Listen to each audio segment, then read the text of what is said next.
Hey, stop. Ça commence. Let's go. Dit qu'il n'y aura pas élection. Dieu m'a montré qu'il n'y aura pas élection. Mesdames et messieurs, entre des faux prophètes congolais qui veulent dire qu'ils écoutent Dieu, une femme qui a été empoisonnée dans son propre mariage et un jeune garçon, un serviteur de Dieu authentique qui vient nous dire pourquoi nous venons à l'église, nous allons écouter ces 3 vidéos. Mais pour le moment, mesdames et messieurs, bienvenue dans votre émission Entre nous. Générique. Générique, s'il te plaît. Il y a la coach Cécile qui va nous écouter. Générique, s'il vous plaît. Mets-moi le générique. Vite, que ça saute. Pow!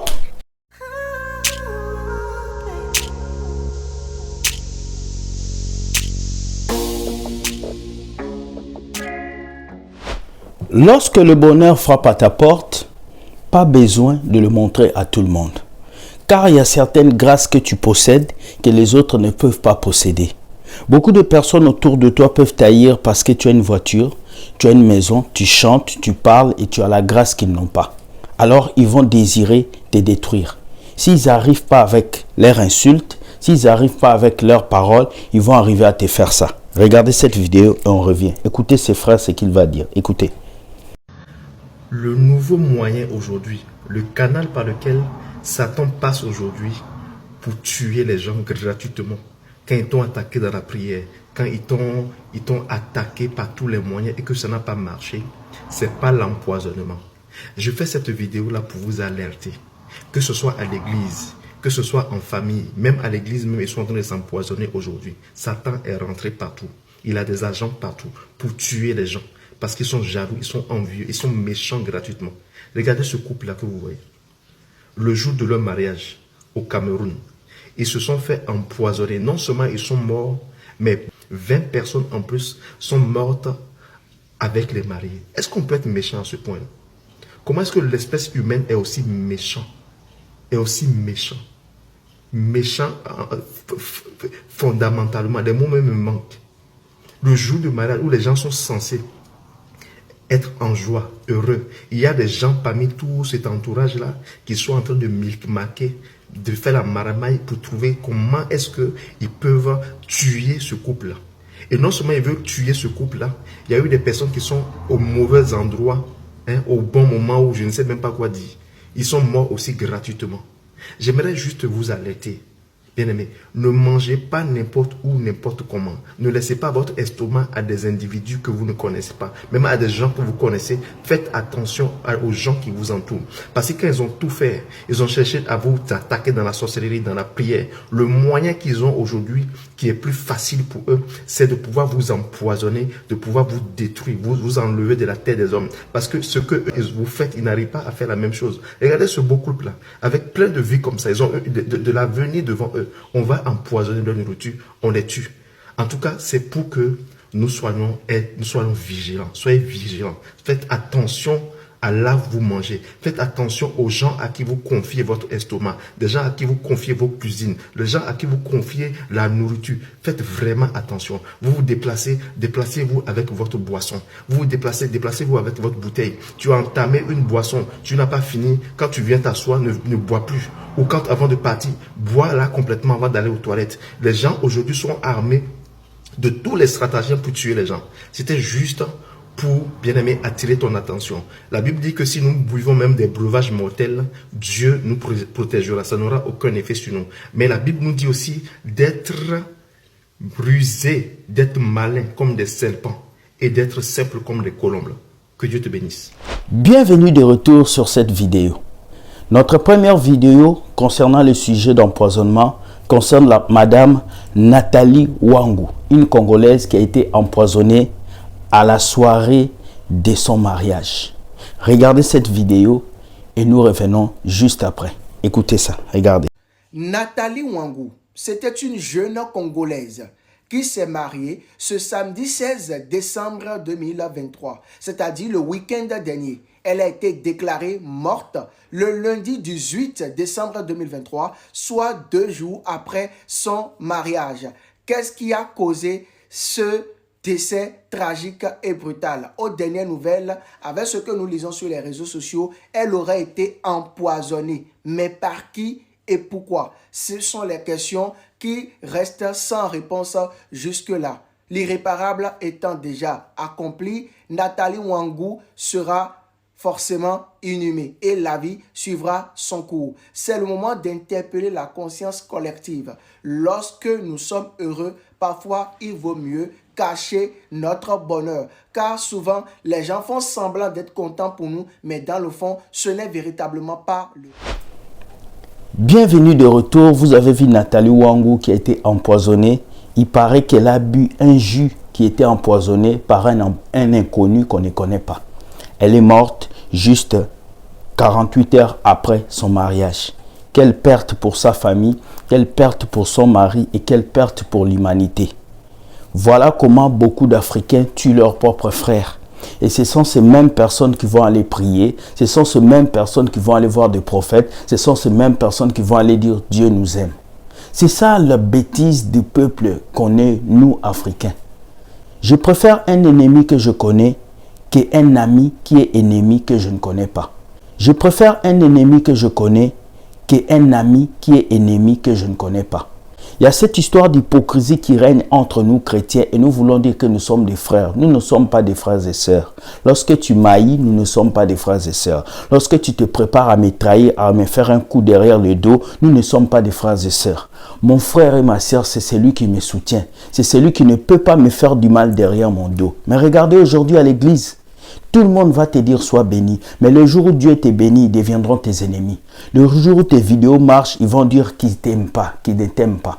Voici la jalousie de l'homme africain. On prie beaucoup, mais on a aussi la haine dans nos cœurs. On a beaucoup de pasteurs, beaucoup de prophètes, mais on a la haine. Si l'homme noir ne change pas, c'est à l'intérieur de lui. C'est une question de cœur et non une question d'argent. C'est une question de cœur.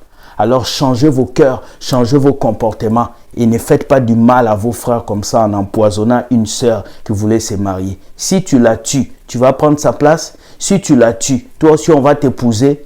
Mauvais cœur du peuple noir. Changez afin que Dieu puisse changer vos vies. Deuxième vidéo nous amène en France. Un jeune pasteur qui a dit beaucoup de vérités, qui m'a tellement fait du bien que j'ai voulu vous partager ça. Écoutez ce que ce jeune pasteur va dire. Écoutez, je peux prophétiser sur toi et guérir ta jambe. Mais si à l'intérieur Jésus n'est pas entré, j'ai échoué. Ah, on ne cherche pas Jésus pour le pain, on le cherche pour ce qu'il est. Comment? Ah. J'aime Jésus même s'il ne me guérit pas maintenant. Ah. J'aime Jésus même s'il n'a pas rencontré encore mes parents. Ah. J'aime Jésus malgré l'instabilité de ma famille. J'aime Jésus même si mon miracle n'est pas encore arrivé. J'aime Jésus malgré, je le servirai.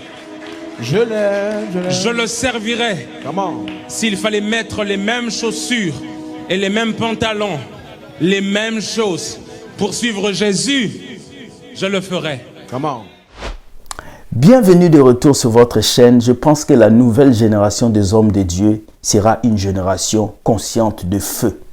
De pasteurs qui travaillent, de pasteurs qui disent la vérité et sur quoi de pasteurs qui savent faire la différence entre la vie réelle et la vie spirituelle. C'est ça qu'on veut. De jeunes garçons qui viennent prêcher un évangile précis et net. Dieu ne vous appelle pas pour avoir des Lamborghini. Jésus n'est pas mort sur la croix pour que vous soyez des millionnaires. C'est faux. Jésus est mort sur la croix pour sauver vos âmes. Mais vous devez vous battre pour avoir toutes ces choses. L'argent, la richesse, comme vous aimez. Voilà pourquoi un chrétien charnel va toujours courir derrière les biens de ce monde. Mais un chrétien spirituel va considérer sa vie comme une offrande à Dieu. Voilà pourquoi je continue de vous dire, cherchez des hommes de Dieu qui vous prêchent la vérité et non des passe-temps qui vont vous prêcher des bêtises. Ce n'est pas parce que tu cherches à courir derrière les hommes de Dieu que ta vie change. Ta vie change lorsque tu prends conscience que tu as Jésus-Christ en toi et que Dieu a fait pour lui. Toi, tu dois travailler pour gagner ton pain. Voilà le message clair et net. Celui qui fait l'œuvre de Dieu avec négligence a échoué. Faire l'œuvre de Dieu avec négligence, c'est quoi? C'est au lieu de prêcher Jésus aux gens, tu commences à prêcher mariage, tu commences à prêcher succès, tu commences à prêcher l'élévation. Dieu t'a appelé pasteur pour le perfectionnement des saints et non pour abrutir le peuple de Dieu à être milliardaire. Certains pensent qu'un chrétien doit être millionnaire. Ce n'est pas forcé. Un chrétien doit avoir des entreprises. Ce n'est pas forcé. C'est ton travail qui fait de toi ce que tu es. J'ai dit toujours, Ton niveau financier ne dépend pas de ta vie de prière. Ton niveau financier dépend de tes investissements. Il faut le comprendre pour changer et avancer. Merci beaucoup. Je suis congolais. Et en ma matière de nationalité congolaise, je dois parler de cette histoire des élections au Congo. Oui. Quelques jours avant les élections au Congo, on a écouté ce genre de vidéos. Regardez les vidéos là. Regardez ce qu'ils vont dire. Regardez. Il n'y aura pas élection en 2023. Il n'y aura pas des élections en 2023. Retenez ça. Il n'y aura pas des élections dans ce pays en 2023. Avant les échéances électorales l'année prochaine, retenez ces jours et ces signes. Il y aura un grand deuil dans ces nations. Un grand candidat. Dieu va les retirer. Et un autre, il sera sur une chaise roulante. Celui qui tue par l'épée périra par l'épée. Bah faux pasteur, bah faux pasteur, bah pasteur, bah magicien, bah criminel spirituel, bah ndokil, les assassins, bah commerçants faillites. C'est ça le peuple de Dieu. Dites Amen. Bienvenue de retour. Vous avez entendu vos prophètes qui ont dit qu'il n'y aura pas élection. Mais qu'est-ce qui s'est passé hier au Congo? Regardez. Les candidats présidents ont voté hier.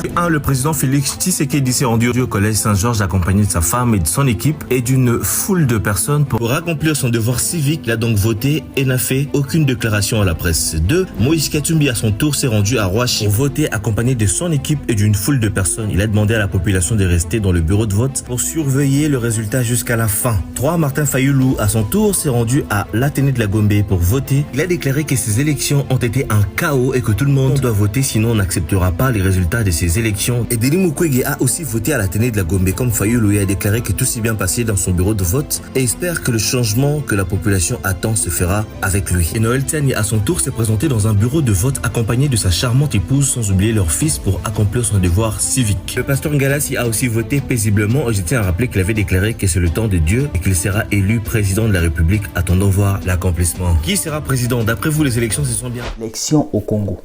Les gens ont voté. Maintenant, ma question est celle-ci. Parmi tous ces prophètes-là, tous ces prophètes, qui a dit la vérité et qui a menti? Des aventuriers qui viennent même défendre leur prophétie dans le mensonge. Je dis, pasteur Roland Dalo avait dit, prophète Joël avait dit, moi en tant que prophète, j'ai annoncé ce que j'ai vu. Nous sommes mis en prière depuis l'année passée jusqu'à aujourd'hui. S'il y a élection aujourd'hui, notre souhait est qu'il y ait élection aujourd'hui. Voilà, pour prouver aux gens que je suis prophète, il faut élection à la tête. Non, ça c'est trop terre à terre. Et aujourd'hui, si les ennemis du pays font ce qu'ils veulent faire là, n'oubliez pas, on a été infiltré il n'y a pas longtemps par des Rwandais. Tout ce que je peux dire ici, c'est que depuis l'année passée, on a dit ce qu'on a vu et on a dit que l'église, le pays était en danger. Les adieux, que nous puissions avoir celui qui va gagner et réellement les élections. Proclamer président, les adieux surtout. La corruption là s'arrête. Quand il dit une parole par son prophète, le prophète aura le réflexe d'intérêt. Mais vous allez continuer à les suivre comme des moutons, comme si vous, Dieu ne vous parle pas. Écoutez, je vais vous dire, un vrai prophète, ce n'est pas seulement celui qui donne des prophéties. Un vrai prophète, c'est celui qui sait se taire aussi et de ne pas donner de prophéties par sentiment. Vous êtes tous de faux pasteurs. Vous avez dit vos prophéties par sentiment. Je viens vous dire aujourd'hui, Dieu décide ce qu'il veut et non vous. Alors, peuple congolais, réveillez-vous. Arrêtez de suivre ces clowns de pasteurs qui sont dans votre pays. Ils sont en train d'abrutir le peuple. Ils sont en train de détruire le pays. Je suis congolais et j'ai un mot à dire. Mon bonheur, c'est de savoir qu'un jour, le peuple qui sont à l'Est, ces femmes qui sont tuées, ces femmes qui sont détruites, ce pays qui croupit toujours dans la pauvreté pour changer un jour. Je suis congolais et je le dis. Mon pays mérite mieux que ça. Mon pays est l'un des pays les plus riches d'Afrique, regorgé d'or, de cuivre, de toutes sortes de richesses. Mais le peuple continue de souffrir. Si le Congo s'arrange aujourd'hui, chaque Congolais aura un diamant dans sa maison pour qu'il puisse vendre. Mais pourquoi ce pays est riche et le peuple ne bénéficie de rien? Ce n'est pas Dieu qui nous a maudits. Ce n'est pas le monde qui nous a détruits. C'est la mentalité des Congolais qui doit changer. Alors toi qui me suis, qui es Congolais, commence par changer ta mentalité. Après, ton pays va changer. Soyez bénis, que Dieu vous garde. Nzamba Pambola Bino, journée malamu. Écoute, like cette vidéo et partage permet à quelqu'un de pouvoir comprendre que le monde va mal et que nous devons toujours dire la vérité afin que Dieu puisse agir. Même Dieu a dit dans la Bible, si mon peuple sur qui mon nom est invoqué s'humilie, se répand, je ferai quelque chose pour lui, je vais le reprendre. Donc ça prend l'humilité pour que le Congo change. Et l'humilité, ça prend de créer des prisons pour enfermer tous ces faux pasteurs congolais. Vous devez les enfermer. Ils donnent une prophétie qui ne se réalise pas, tu l'enfermes. Vous ne devez pas avoir pitié de ces pasteurs. Ils escortent des femmes, vous les enfermez. Créez-nous des prisons pour des faux pasteurs. Ça va aider l'Afrique à avancer. Merci, je m'arrête là. Bonne journée, que Dieu vous garde, que la grâce de Dieu soit sur vous. Bye bye et ciao.